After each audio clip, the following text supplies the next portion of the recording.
Welcome back friends. তো আমরা রোজ এসএসসির ক্লাস করছি ইতিহাসের, সহজে ইউরোপের ইতিহাস বোঝার চেষ্টা করছি। আজকের আলোচনার টপিক নেপোলিয়ন, যেটা আপনাদের পরীক্ষার জন্য অবশ্যই একটা ইম্পর্টেন্ট টপিক। তো যারা নতুন ভিডিওটি দেখছেন তারা অবশ্যই সাবস্ক্রাইব করবেন, যারা রোজ ভিডিও দেখছেন অবশ্যই শেষ পর্যন্ত দেখতে থাকুন। ওকে, তো আমরা কাল বিলম্ব না করে শুরু করছি আজকের আলোচনার বিষয় নেপোলিয়ন, যেটা আপনাদের এসএসসির জন্য একটা ইম্পর্টেন্ট টপিক। ওকে, আচ্ছা। নেপোলিয়ন বোনাপার্ট ফ্রান্সের একজন বিখ্যাত সামরিক নেতা। তার পাশাপাশি একই সাথে তিনি একজন ফ্রান্সেরই নয়, ইউরোপের একজন ইম্পর্টেন্ট শাসক ছিলেন। তো তার সময়কালটা যদি দেখা যায় 1769 থেকে 1821 তার সময়কাল। ওকে, এবং তিনি প্রথমে একজন সামরিক বাহিনী নেতাই ছিলেন, পরবর্তীকালে শাসক হচ্ছেন এবং ফ্রান্সের এম্পেরর হিসাবে, শাসক হিসাবে তিনি দায়িত্ব পালন করছেন বেসিক্যালি 1799 থেকে 1815 এই সময়কাল পর্যন্ত। ওকে, তো ফ্রান্সের ইতিহাসে নেপোলিয়ন একটা ইম্পর্টেন্ট নাম। তার পাশাপাশি আরো ইউরোপের ইতিহাস পড়তে গেলেও নেপোলিয়নকে পড়তে হয়। ডেভিড থমসনের একটা বই আছে ইউরোপ সিন্স নেপোলিয়ন বলে। ওকে, মাথায় রাখবেন, এই বইটার নামও হয়তো পরীক্ষায় দিয়ে দিতে পারে, David Thomson Europe since Napoleon. Okay, আচ্ছা। তো তার সম্পর্কে আমরা ইম্পর্টেন্ট কিছু ফ্যাক্টস পড়বো, যেগুলো আপনাদের এসএসসির জন্য খুব ইম্পর্টেন্ট হতে পারে। তো প্রথমেই যে জায়গাটি খুব ইম্পর্টেন্ট, নেপোলিয়ন কোড। ওকে, 1804 খ্রিস্টাব্দে তিনি নেপোলিয়ন কোড চালু করছেন, যেটাকে অনেকাংশে ফ্রান্সের সিভিল কোডও বলা হয়। এবং এই নেপোলিয়ন কোডের অর্থটা কি, নেপোলিয়ন কোড কেন চালু করছেন? নেপোলিয়ন মূলত আইন ব্যবস্থাটাকে একটা সুসংহত রূপ দেওয়ার জন্য চালু করছেন। ওকে, ফরাসি বিপ্লবের আদর্শ, সাম্য, স্বাধীনতা, ভ্রাতৃত্ব, ঠিক আছে, এই আদর্শকে ভিত্তি করে তিনি আইনের চোখে সবাইকে সমান দেখার কথা মাথায় রেখে নেপোলিয়নিক যে কোড সেটা চালু করছেন। ওকে, এবং এই যে নেপোলিয়ন কোড বা এই যে আইন সংক্রান্ত একটা রিফর্ম বা সংস্কার, সেটা ইউরোপের অন্যান্য দেশেও কিন্তু প্রভাব ফেলছে। ওকে, নেপোলিয়ন কোডে কি কি ছিল আমরা যদি একটু দেখার চেষ্টা করি, এগুলো মাথায় রাখবেন, পরীক্ষার জন্য খুব ইম্পর্টেন্ট। ওকে, তো প্রথমেই যেটা বলা হচ্ছে নেপোলিয়নের কোডে, আইনের চোখে সবাই সমান। ওকে, জন্মগত সুবিধা বা শ্রেণীগত সুবিধা দিলে হবে না। আমরা যেমন হিন্দু ধর্মে দেখি যে 4টে বর্ণের উল্লেখ পাই, ব্রাহ্মণস্য মুখমাসিত, বাহু রাজন্য কৃতঃ, উরুত্তদ যদবৈশ্য পদভ্যাং শূদ্রঃ জায়ত। পুরুষ সূক্তে লেখা হচ্ছে যে আদিপুরুষের মাথা থেকে ব্রাহ্মণের সৃষ্টি, বাহু থেকে ক্ষত্রিয়ের সৃষ্টি, উরু থেকে বৈশ্যের সৃষ্টি এবং পা থেকে শূদ্রের সৃষ্টি। তো এই যে বর্ণভেদ বা জন্মগত আমি ব্রাহ্মণ মানে আমার বিশাল ক্ষমতা আছে, এই রকম যে একটা ভাব বা প্রকার, এই জিনিসটাকে তিনি নেগেট করলেন বা সমালোচনা করে বললেন আইনের চোখে সব মানুষ সমান, জন্মগত সুবিধা কেউ পাবে না, শ্রেণীভিত্তিক সুবিধা কেউ পাবে না। তো এটা নেপোলিয়ন কোডের একটা ইম্পর্টেন্ট ফিচার, যেটা আপনাদের মাথায় রাখতে হবে। ওকে, সেকেন্ড ইম্পর্টেন্ট, তিনি সম্পত্তির অধিকারের কথা বললেন, ব্যক্তিগত সম্পত্তির অধিকার সুরক্ষিত করার কথা তিনি বলছেন। এবং খুব ইম্পর্টেন্ট, তিনি ধর্ম নিরপেক্ষতাকে গুরুত্ব দিচ্ছেন, সেকুলারিজমকে গুরুত্ব দিচ্ছেন। এবং তিনি বলছেন রাষ্ট্র আলাদা, ধর্ম আলাদা। ওকে, রাষ্ট্র আলাদা এবং ধর্ম আলাদা, ধর্মের ক্ষেত্রে সকলেই সমান অধিকার পাবে। ওকে, আচ্ছা। তারপরে তিনি ফিউডাল যে ল ছিল, অর্থাৎ সামন্ততান্ত্রিক যে আইন, সেটাকেও তিনি পরিবর্তন করে একটা সুস্পষ্ট আইন চালু করছেন। এবং তার পাশাপাশি তিনি তার আইনে একটাই সমালোচনার দিক, তিনি নারীদের যে অধিকারের দিকটা, সেটা কিন্তু খুব বেশি মাত্রায় প্রায়োরিটি দিচ্ছেন না। অর্থাৎ নেপোলিয়নের যে কোড, সেখানে নারী অধিকারের যে বিষয় সেটা কিন্তু সীমিত ছিল। ওকে, এটাও মাথায় রাখবেন, একটা পুরুষ কেন্দ্রিক আইন বলা যেতে পারে। ওকে, তো 1804 সালে নেপোলিয়নিক কোড, সেখানে কি কি আছে এই জিনিসটা খেয়াল রাখবেন, আপনাদের এসএসসির জন্য খুব ইম্পর্টেন্ট। ওকে, আচ্ছা। আচ্ছা, নেপোলিয়নিক কোডের গুরুত্ব কি? নেপোলিয়ন কোডের গুরুত্ব হচ্ছে কি না, এটা ফ্রান্সের ফিউডাল ব্যবস্থা বিলুপ্ত করছে, অর্থাৎ সামন্ততান্ত্রিক যে সিস্টেম সেটা বিলুপ্ত করে আধুনিক আইন কাঠামো চালু করছে। এছাড়া পরবর্তীকালে এই যে কোডের যে ধারণাগুলো, সেগুলো Italy, Netherland, Belgium, Latin America, মধ্যপ্রাচ্য, এই সমস্ত দেশেও এর একটা বিশাল বড় প্রভাব দেখা যাচ্ছে। ওকে, তো খেয়াল রাখবেন। এবং লিমিটেশন বা সীমাবদ্ধতা যদি আমরা বলি, তাহলে কি দেখা যাচ্ছে, এখানে নারীদের অধিকার সম্পর্কে তেমন কিছু বলা হচ্ছে না, এখানে একটা পুরুষ কেন্দ্রিক আইন দেখা যাচ্ছে। একই সাথে তিনি দাসত্ব প্রথাকে গুরুত্ব দিচ্ছেন। 1802 সালে তিনি দাসত্ব প্রথাকে আমদানি করছেন তার শাসন ব্যবস্থায়, যেটা 1848 সালে আমরা দেখব যে দাসত্ব প্রথা বিলুপ্ত হচ্ছে। ওকে, তো খেয়াল রাখবেন এটা। আচ্ছা, এরপরে যে জায়গাটা খুব ইম্পর্টেন্ট, নেপোলিয়ন তার সারা জীবনে প্রচুর যুদ্ধ করেছেন। কিছু যুদ্ধে তিনি জিতছেন, জিতে সামরিক নেতা হিসাবে তার উত্থান ঘটছে, আবার কিছু যুদ্ধে তিনি হারছেনও। তো তার কোন যুদ্ধে জয়, কোন যুদ্ধে কার সাথে কি পরাজয়, কবে হচ্ছে, এই জায়গাটি কিন্তু আপনাদের সিলেবাসের জন্য খুব ইম্পর্টেন্ট। ওকে, কারণ যুদ্ধ সংক্রান্ত প্রশ্ন কিন্তু মানে আসার সম্ভাবনা বিশাল ভাবে আপনাদের পরীক্ষার ক্ষেত্রে থাকবে। ওকে, তো 1796 সাল থেকে 1815 এই সময়কাল পর্যন্ত নেপোলিয়ন অনেক যুদ্ধ করেছেন। ইম্পর্টেন্ট যে যুদ্ধগুলো সেগুলো আমরা একটু দেখার চেষ্টা করি।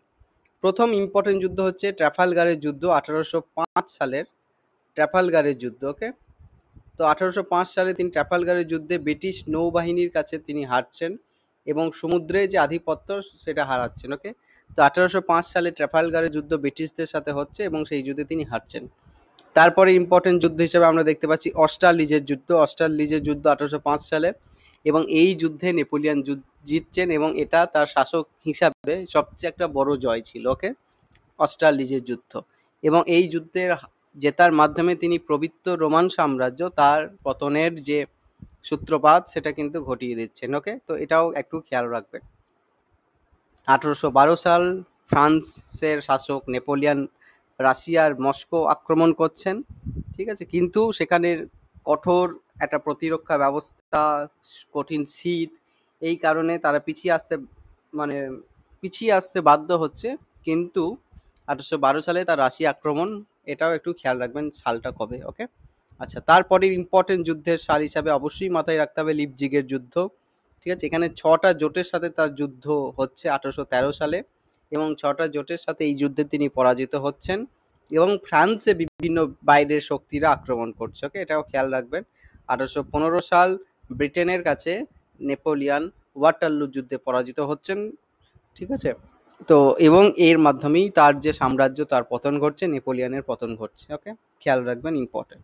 ওকে, আচ্ছা, তারপরে যে জায়গাগুলো ইম্পর্টেন্ট, নেপোলিয়ন মানে এমন একজন শাসক যিনি ফ্রান্সটাকে বিশালভাবে সীমানা তার বিস্তৃত করছেন। ইতালি, স্পেন, জার্মানি, পোল্যান্ড, এই সমস্ত জায়গার বিভিন্ন অঞ্চল তিনি দখল করে নিচ্ছেন। ওকে, এবং তিনি পবিত্র রোমান সাম্রাজ্যকে বিলুপ্ত করছেন এবং জার্মান কনফেডারেশন প্রতিষ্ঠা করছেন। খেয়াল রাখবেন।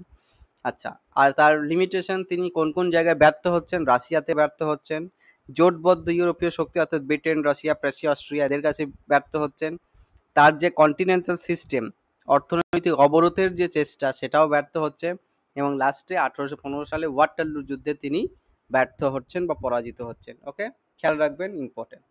আচ্ছা, নেপোলিয়নের পর এই জায়গাটা, নেপোলিয়ন তিনি সব ক্ষেত্রেই সংস্কার করছেন, এটাও একটু খেয়াল রাখবেন।